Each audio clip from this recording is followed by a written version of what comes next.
Assalamualaikum warahmatullahi wabarakatuh. Alhamdulillahi rabbil alamin. Wassalatu wassalamu ala asyrafil anbiya'i wal mursalin wa ala alihi wa sahbihi ajma'in. Amma ba'd. Bersama saya USA Ustaz Saiful Azlan dalam mata pelajaran Pendidikan Islam tingkatan 4 ini. Kali ini kita akan masuk kepada pelajaran hadis, iaitu pelajaran yang ke-8 di bawah tajuk Hindari Dosa-Dosa Besar. Sebelum kita pergi dengan lebih lanjut lagi, marilah sama-sama kita lihat terlebih dahulu objektif bagi tajuk ini, iaitu mempelajari 7 dosa besar yang terdapat dalam hadis. Yang seterusnya menjawab soalan kebat, menjawab soalan di bahagian deskripsi sebagaimana biasa. Kita lihat hadis ini, an Abi Hurairah radhiyallahu anhu anin Nabi sallallahu alaihi wasallam. An Abi Hurairah radhiyallahu anhu anin Nabi sallallahu alaihi wasallam qala ijtanibus sab'al mubiqat mubiqati. Boleh baca gitu ataupun mubiqat. Ijtanibus sab'al mubiqat. Qalu ya Rasulullah wa ma hunna وما هن قال الشرك بالله والسحر وقتل النفس التي حرم الله إلا بالحق وأكل الربا وأكل مال اليتيم والتولي يوم الزحف وقذف المحصنات المؤمنات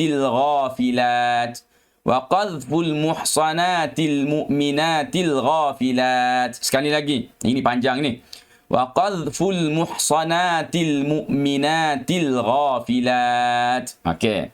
Itu hadis berkaitan dengan as-sab'ul mubiqat, 7 perkara yang boleh menghancurkan, merosakkan umat Islam.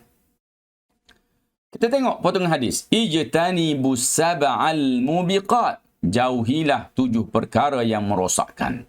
Ijtanibu makna jauhilah. As-sab'a 7, al-mubiqat yang merosakkan, yang menghancurkan. Apa qalu ya Rasulullah, sahabat-sahabat bertanya. Qalu, mereka berkata, tak kata tu apa? Tanyalah tu. Ya Rasulullah, wahai Rasulullah. Wa ma hunna, apakah itu? Apakah 7 tu? Okey. Lalu Rasulullah sallallahu alaihi wasallam menjawab, qala, sabda Nabi balik. Baginda bersabda, asyirku billah, syirik kepada Allah. Wasihru, dan sihir. Syirik kepada Allah dan sihir.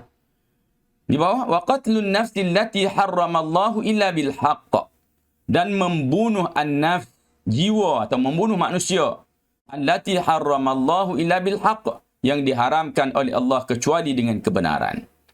Kebenaran macam mana? Orang tu dijatuhkan hukuman bunuh, dia dipertanggungjawabkan untuk pancung contohnya, maka ni tidak termasuk dalam dosa besar, kerana dia jalankan tanggungjawab yang telah pun diperintahkan dalam hukum-hukum Allah Subhanahu wa taala. Wa aklur riba, makan riba. Bukan makan saja ni, jangan faham aklur riba makan. Jadi kami ambil riba tapi kami tak makan. Tu fahaman yang sesat. Okey. Aklur riba wa aklu malil yatim, dan makan harta anak yatim. Dua-dua ni, aklu malil yatim, makan harta anak yatim. Dua-dua ni disebut dengan aklu, dengan makan. Sedangkan walaupun kita ambil untuk buat apa sekalipun, kalau kita ambil tu dengan cara yang salah, maka itu dikira sebagai dosa. Okey. Dalam hadis disebut aklu riba, makan riba. Aklu malil yatim, makan harta anak yatim. Ia memberi maksud makan adalah merupakan suatu tuntutan dalam hidup. Kita ambil untuk makan ni, kira ambil untuk tuntutan dalam hidup, maka dikira berdosa. Tapi kalau ambil untuk beli baju, ambil untuk beli top up telefon, ambil untuk buat beli handphone, nak main game, adakah dikira sama? Bahkan kalau kita nak kira, seolah-olah kalau makan yang merupakan perkara yang penting pun dilarang, pastinya mengambil harta-harta haram ini untuk melakukan perkara-perkara selain daripada makan, seolah-olah ia lebih diharamkan oleh Allah Subhanahu wa taala. Kemudian watawalli yaumaz zahfi, iaitu lari dari medan peperangan. Orang ajak peperangan, pergi dah sampai tengah jalan dia lari, atau nampak kekuatan musuh maka dia pun lari. Ni at-tawalli yaumaz zahfi. Kemudian waqadful muhsanatil mu'minatil ghafilat, itu membuat tuduhan apa? Tuduhan zina terhadap wanita yang beriman, suci dan terpelihara dari maksiat. Mana orang elok-elok duduk dituduhnya perempuan itu berzina sedangkan dia tak ada bukti, dia tak ada saksi. Kalau ada pun tak cukup saksi dan bukti yang diperlukan untuk menuduh seseorang itu melakukan zina. Baik, kita pergi satu persatu. Hadis ini mungkin agak panjang sikit untuk kita bincangkan. 7 dosa besar dalam hadis. Pertama, syirik kepada Allah. Okey, dalil ni kita boleh tengok, innasyirka la zulmun azim. Sesungguhnya syirik itu merupakan kezaliman yang sangat besar. Okey. Syirik ini dibahagi kepada 2. Syirik satu jali. Syirik jali, syirik ini besar. Syirik khafi, syirik yang tersembunyi. Orang panggil syirik kecil. Okey. Syirik ni bermaksud menyekutukan Allah dengan sesuatu pada zat dan pada sifat dan pada perbuatan. Syirik jali maknanya sekutukan Allah pada zat, maknanya pada diri Allah kita kata ada Tuhan lain. Pada sifat kita kata ada benda lain yang sifat sama dengan sifat Allah. Atau perbuatan kita kata ada benda lain boleh buat juga. Kalau Allah boleh buat, benda lain itu boleh buat juga perkara yang Allah buat. Ini dipanggil syirik pada perbuatan. Contoh secara umumnya menyembah berhala. Ni sekutukan Allah dengan pada zat. Meyakini Nabi Isa itu anak Allah. Anak Allah, anak Tuhan. Maka betul juga. Yang ni menjadikan ada Tuhan lain satu lagi. Berdoa kepada selain Allah. Ini benda yang tersembunyi. Yang ni tak ada dalam buku teks ni. Ustaz bawa masuk sini untuk menceritakan bahawa jika kita berdoa kepada selain Allah, kita dikira sebagai beribadat kepada selain Allah Subhanahu Wa Taala. Pun syirik merupakan syirik jali juga. Meyakini alam dikuasai oleh selain Allah. Yakin bahawa alam ini ada sekuasa lain yang jaga alam ini. Maka itu juga merupakan perkara syirik jali yang merosakkan akidah. Akidah orang tu jadi rosak. Kalau dia buat benda-benda syirik macam ni, kemudian dia mati, maka tidak akan diampunkan oleh Allah Subhanahu Wa Taala. Tempatnya adalah dalam neraka selama-lamanya. Syirik khafi, maksud syirik khafi melakukan sesuatu amalan bukan bertujuan kepada Allah. Tujuan dia buat tu kerana benda lain. Contoh nak menunjuk-nunjuk, tu tujuan. Nak tunjuk pada orang lain. Contoh solat untuk pujian manusia. Dia solat untuk orang ramai tengok dia, pandainya dia ni solat, baguslah solat dia, bagus betul solat dia. Dia nak benda tu. Maka dia tak dapat pahala. Dia bahkan amalannya tidak diterima oleh. Ujub dengan amalan. Ujub ni dia rasa dia ni hebat dengan amalan-amalan yang dibuat. Dia buat amalan, dia rasa aku ni solat banyak, pasti aku masuk syurga. Ni dia rasa ujub. Takabur dengan kelebihan diri sendiri. Takabur ni dia rasa dia lebih baik daripada orang lain. Dia rasa dia lebih baik dari sudut kalau nanti di akhirat, kalau orang lain semua masuk neraka, dia seorang akan masuk syurga. Kalau dia orang lain semua juga masuk syurga, syurga ni mesti lebih daripada syurga orang lain. Ni dia panggil orang yang takabur, yang merasakan dirinya lebih hebat. Kesan syirik merosakkan akidah. Ustaz dah cakap tadi. Rosak akidah. Bila rosak akidah, masuk neraka selama-lamanya. Kesan syirik jali. Kesan syirik khafi merosakkan pahala amalan. Mana pahala dia buat tu jadi hilang. Tak ada pahala. Sebab apa? Dia buat tu bukan kerana Allah Subhanahu Wa Taala. Yang kedua, sihir. Daripada firman Allah, walakinna syayatina kafaru yu'allimuna an-nasa sihr. Tetapi golongan syaitan itulah yang kafir kerana mereka lah yang mengajar manusia ilmu sihir. Kalau ilmu sihir ni dengan bimbingan daripada syaitan, daripada jin dan juga syaitan. Maksud sihir, perbuatan yang memudaratkan orang lain. dengan bantuan jin. Ni kena ada dengan bantuan jin. Kalau bantuan manusia juga tak panggil sihir. Mesti bantuan jin. Contoh, santau, pukau, pelaris. Santau, dia buat orang jadi sakit. Pukau, orang jadi tak sedar. Pelaris, orang jadi nampak dia handsome, nampak dia cantik, nampak orang nak masuk kedai dia. Sebab apa? Dia dah ajak. Dia guna jin-jin apa semua untuk tarik orang. Untuk masuk makan di kedai dia atau beli barang di kedai dia. Kesan sihir mengakibatkan kemudaratan pada tubuh badan. Berapa ramai di kalangan orang yang mati kerana disihir. Mencetuskan pergaduhan, memporak-peranda rumah tangga. Menyebabkan orang bergaduh kerana perbuatan-perbuatan sihir yang memudaratkan. Yang kedua, menyebabkan kematian. Mati kerana disihir. Tak dapat diubat. Di peringkat doktornya tak mampu nak ubat. Ini antara kesan bagi sihir. Amalan menghindarkan diri dari sihir. Ini penting. Nak buat apa? Nak hindarkan diri dari sihir. Membaca Al-Fatihah. Sentiasa baca Al-Fatihah. Banyak-banyak. Bukan baca sekali. Baca banyak-banyak kali. Membaca ayatul kursi. Jadikan baca ayat kursi ni lepas solat. Setiap kali solat baca. Dia jadi pendinding. Membaca suratul Ikhlas. Membaca surah Al-Falaq dan An-Nas. Okey, baca selalu sentiasa baca surah surah Al-Ikhlas, Qul huwallahu ahad, baca Al-Falaq, baca An-Nas sebagai pendinding, khususnya sebelum tidur. Dan membaca ayat Bismillahilladzi la yadurru ma'asmihi syai'un fil ard wala fis sama' wa huwas samiul alim. Ni pun kena sentiasa baca juga. Dia tak jadi kalau kita baca sekali je. Ayat-ayat ini seolah-olah tak nak sepati dengan kita kalau kita tak selalu baca ayat-ayat gini. Jadi bila mana kita selalu baca, dia jadi pendinding untuk kita dan juga dia jadi senjata untuk kita menolong orang lain yang mungkin kerasukan. Yang ketiga, membunuh. Dosa membunuh. Wa may yaqtul mu'minan muta'ammidan. Siapa yang membunuh seorang beriman dengan sengaja, fajaza'uhu jahannamu khalidan fiha, maka balasannya dia akan masuk neraka kekal di dalamnya. Okey, ni ada lagi khilaf di kalangan para ulama. Adakah orang bunuh orang ini dia akan masuk neraka selama-lamanya? Khususnya tengok kepada ini kalau sekiranya dia tidak bertaubat pada Allah Subhanahu Wa Taala. Maksud membunuh, perbuatan menghilangkan nyawa seorang. Itulah makna bunuh. Buat sampai orang mati. Itu maknanya bunuh. Contoh, menembak dengan senjata api. Menikam dengan pisau. Meletakkan racun dalam makanan.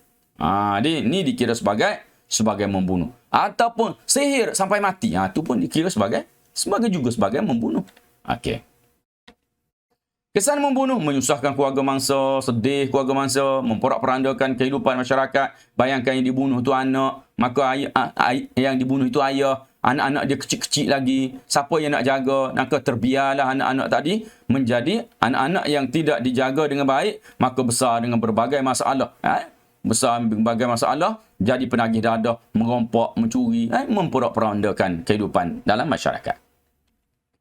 Yang keempat, makan riba. Okey, makan riba ni dah Ustaz sebutkan tadi.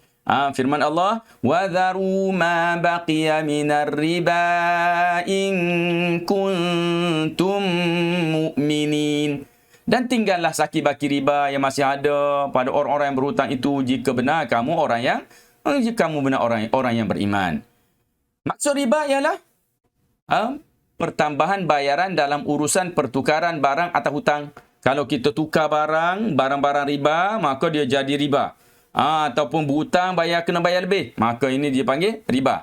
Contoh, hutang yang menetapkan faedah bayaran dengan peratusan tertentu. Berhutang ngalung, berhutang RM1,000 bayar RM2,000. Tu dia panggil riba. Berhutang RM1,000 bayar RM1,000 pun riba juga. Okey, kesan riba mengakibatkan penindasan orang yang memerlukan, nak berhutang. Dia berhutang, kita suruh bayar lebih. Ini menindas orang yang tidak mampu. Melumpuhkan ekonomi umat Islam. Manusia, orang yang nak buat kerja, contohnya nak buat modal, berniaga, tak dapat untung sebab apa? Nak kena bayar lebihan daripada hutang mereka, nak kena bayar riba yang diambil oleh orang yang tidak bertanggungjawab ini. Yang kelima, makan harta anak yatim. A'udzubillahi minasyaitonirrajim. Innal ladzina ya'kuluna amwalal yatama zulman innama ya'kuluna fi butunihim nara wa sayaslawna sa'ira. Sesungguhnya orang yang makan harta anak yatim secara zalim, seolah-olah dia makan dalam perut mereka itu api. Wa sayaslawna sa'ira, dan dia akan dibakar dalam api neraka kerana makan harta anak yatim. Tapi makan cara mana? Cara zalim. Kalau dia orang miskin, dia kena jaga anak yatim pula ada harta banyak, maka dia boleh ambil untuk makan anak yatim tersebut dan juga untuk makan dirinya kalau dia tak mampu untuk mendapatkan hartanya sendiri bagi tujuan makan dan minum dan juga keperluan di rumah mereka pada satu-satu ketika. Maksud makan harta anak yatim lah menggunakan harta anak yatim. Walaupun tak makan, guna pun sama. Dengan cara yang tidak dibenarkan syarak. Ustaz dah sebutkan tadi. Contoh, membelanjakan untuk kegunaan peribadi, pemegang amanah secara berlebih-lebihan. Dia guna untuk beli kereta dia. Padahal itu harta anak yatim. Jadi, ini dikira sebagai makan harta anak yatim. Kesan makan harta anak yatim mengakibatkan penindasan, menjejaskan hubungan kekeluargaan. Kesian anak yatim tu bila dah besar, tengok-tengok harta dia dah habis dah. Sedangkan yang ditinggalkan oleh ibu bapa dia sebelum meninggal dunia dulu masih banyak sebenarnya. Tapi oleh kerana tak amanahnya orang yang jaga, ditipunya, dimakannya, diambilnya, sehingga harta anak yatim tadi habis semuanya. Atau tinggal sikit je. Okey. Lari dari medan perang. Ini yang keenam. A'udzubillahi minasyaitonirrajim. Ya ayyuhalladzina amanu idza laqitumul ladzina kafaru zahfa fala tuwalluhumul adbar. Wahai orang-orang yang beriman, apabila kamu bertemu orang kafir yang memerangi kamu, maka jangan kamu berundur. Teruskan perjuangan lawan mereka sampai ke titisan darah yang terakhir. Itu lawan orang kafir. Maksud lari dari medan perang, meninggalkan medan peperangan ketika menghadapi musuh. Tinggalkan medan peperangan walaupun tengah jalan, belum lagi perang. Tapi dia tinggalkan, lari daripada terus ke medan perang. Contoh, lari dari pasukan yang sedang bertempur atau enggan mempertahankan negara apabila diarahkan. Ini juga dikira sebagai at-tawalli yaumaz zahfi. Kesan lari dari medan perang, keselamatan umat Islam dan negara akan terancam. Negara terdedah kepada penjajahan dan campur tangan asing. Tak ada orang nak jaga negara, tak ada orang nak berjuang untuk negara, maka negara kita akan dijajah. Yang ketujuh, menuduh perempuan suci berzina. A'udzubillahi minasyaitonirrajim. Innal ladzina yarmunal muhsanatil ghafilatil mu'minatil lu'inu fid dunya wal akhirah. Sesungguhnya orang-orang yang menuduh perempuan al-muhsanatul ghafilatul mu'minat, beriman lagi elok lagi baik, lu'inu, mereka akan dilaknat di dunia, di dunia wal akhirah, dan juga di akhirat. Dan ayat ni bersambung lagi panjang. Ustaz tak boleh nak ambil dan huraikan semua kerana perbincangan kita akan menjadi terlalu panjang. Okey, terus. Maksud menuduh wanita suci berzina, menuduh wanita Islam suci berzina tanpa saksi. Contoh, percakapan yang jelas seperti kamu telah berzina. Jumpa perempuan, tak ada bukti, tak ada saksi, atau ada bukti saksi pun tak cukup. Memanggil dengan panggilan, wahai penzina. Panggil gitu pun dikira sebagai menuduh seorang perempuan berzina. Kesan menuduh wanita suci berzina menjatuhkan maruah. Jatuh maruah diri. Perempuan itu berjatuh maruah diri. Orang yang menuduh pun, bila mana dijatuhkan hukuman, maka dia jatuh maruah diri juga. Mencetuskan perbalahan di antara yang menuduh dengan yang dituduh. Pengajaran ayat. Kita hendaklah memelihara diri dari perbuatan syirik kerana boleh merosakkan akidah. Okey. Kita hendaklah mempertahankan keamanan negara supaya Islam dapat ditegakkan. Okey. Tengok Ustaz sambung kerana dan juga supaya.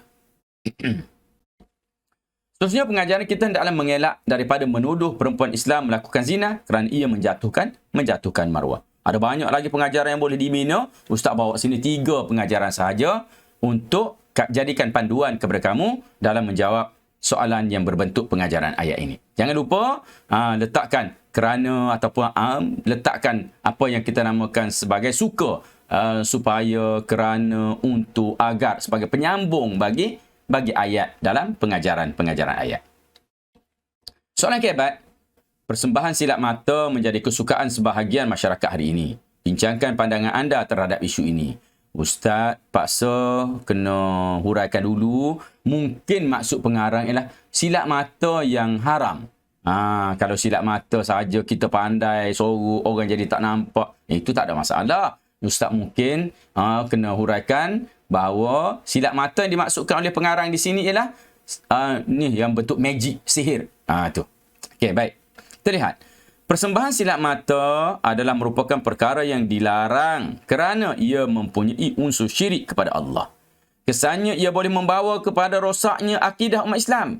Kesimpulannya, kita hendaklah berhati-hati dalam melakukan sesuatu supaya tidak terjerumus kepada sesuatu yang diharamkan oleh Allah Subhanahu Wa Taala.